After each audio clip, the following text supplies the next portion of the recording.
try this again. You know what happened? I pulled the plug out of the wall. The battery in this thing's old, so the battery went dead, and then it ended the stream. So I'm starting again, fresh stream, plugged it back into the wall, and I'll try not to trip over the cord. How annoying. Anyway, guys, pop in and say hi if you're out there. And then shortly I'll go back into the radio room and I'm going to work some DX. Hello, Jesse. There we are. Yeah. You know what I mean? I'm running an old laptop here and the battery's just crap. So if the plug came out of the wall because I got it plugged in and then the battery went dead within like minutes. I didn't realize it unplugged from the wall. It's like, oh man, the screen went black.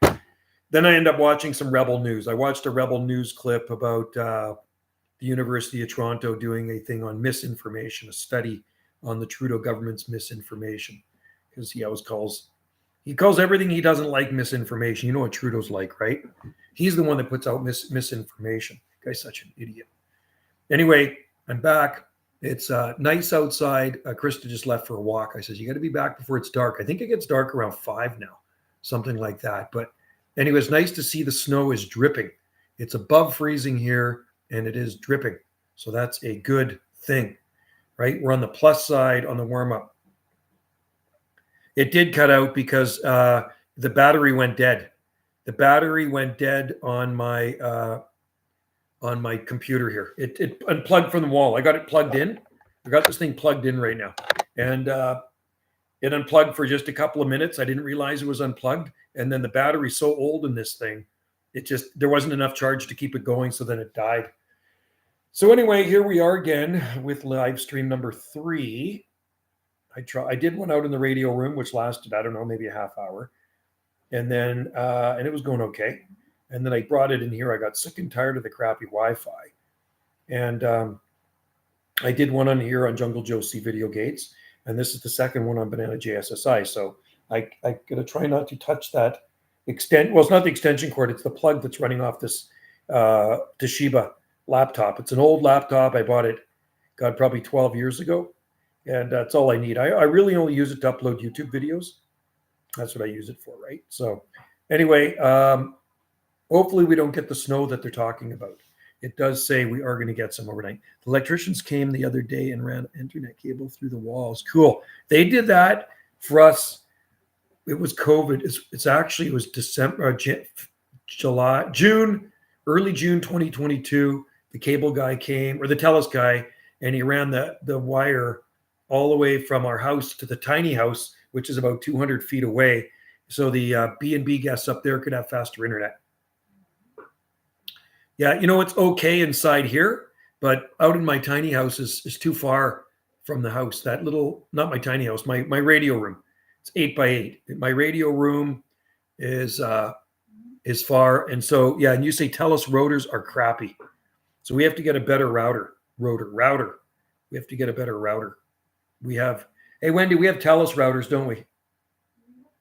That's why it's probably slow. Jesse was saying that's why it's slow, because we have TELUS routers. Says you need better routers. Yeah, but we've done that before. EERO routers are really fast and affordable. No, we've done other routers. She says we've done other routers and they were still useless here. But I don't know about that one. Yeah, it is. The guy came out here and tested everything. Says we're in a really bad spot here. We're very far from. They have these little buildings every so often on Salt Spring where they have all the stuff stored. Where all the cables and stuff go into, and then they feed out to the houses from there. If we were closer to that, it'd be better. But we're really far from that little building. And what's that? Yeah, we need Starlink. She says we need Starlink. That's what we need. Starlink. You should run a speed test with. I have. It's slow. I've run lots of speed tests. Trust me. We've been on the phone with them. Yeah, we've done so many speed tests with them on the phone, and it is slow, man. It is really slow. They've checked our lines too. We actually had them come out from Vancouver Island, Duncan, and check all the lines, everything between here. It's just really slow where we are. They checked it all. Trust me. We've gone through everything here. Because we have accommodations here, we want to try to have faster internet, but how big of a gap is there versus the wireless Ethernet and the wireless? It's all slow. Wireless is just as slow as the Ethernet. Trust me. uploading a video on the wire or the wireless is going to take just about the same time. So if I shoot a half-hour video, no, I'm not going to say half-hour video. That would take forever to upload. A 5-minute video. If I shoot a 5-minute video, it takes about 2 hours to upload it here. Wireless. Wireless, right? With it plugged in, probably maybe about an hour and a bit. Still, it's still slow. It's totally slow. It's really useless, man. Really useless internet here at this end of the island. There's fast internet on Salt Spring. If I go to town, it uploads immediately. If you go to the ferry terminals, I could upload that video in probably 2 minutes. Easily, right? Yeah, Starlink. Our friend has Starlink. Hal down the road with the bananas, they got Starlink. And I've uploaded a video there on Wendy's iPad, and it uploads in seconds. Like, it's so fast with Starlink. So that would be the one to get. Starlink, right?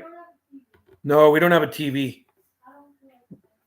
No, she says, I don't want to. She says, I really don't feel like spending that money right now. So I'm not counting on it anytime soon, buddy. Not counting on it. I have to put up with this crappy Wi-Fi.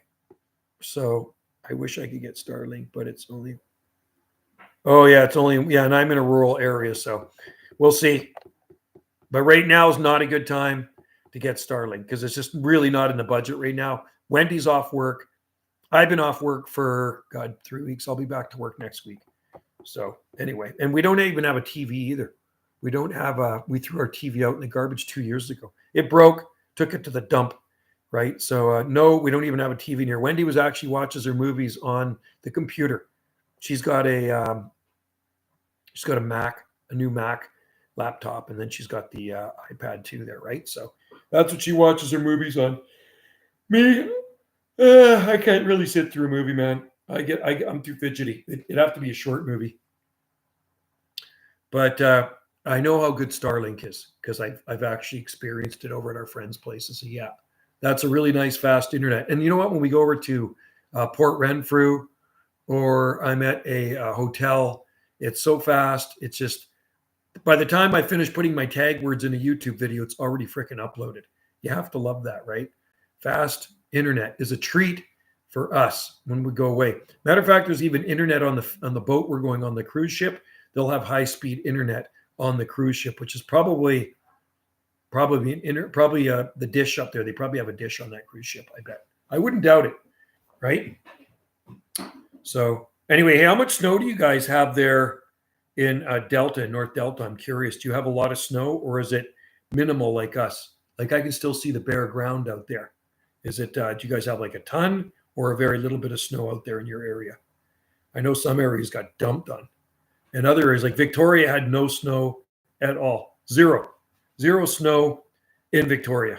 And Nanaimo, I think, got a bit, not a lot. And Salt Spring, it just varies on location. Some places hardly have any to just about none. And some areas might have 4 or 5 inches, depending on elevation, right? So that's the thing. That's the thing with Salt Spring Island. Topography, right? Topography makes a big difference here. So anyway, give me the dirt. How much snow and cold do you guys have everywhere out there?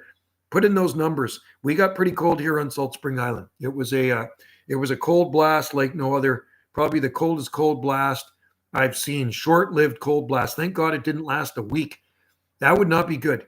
It was 3 days, 3 nights of pretty cold, well, very cold temperatures, and 3 days where the temperatures did not go above 32 degrees Fahrenheit. One day, the daytime temperature was like -6 or something all day. It was cold, man. -6 degrees.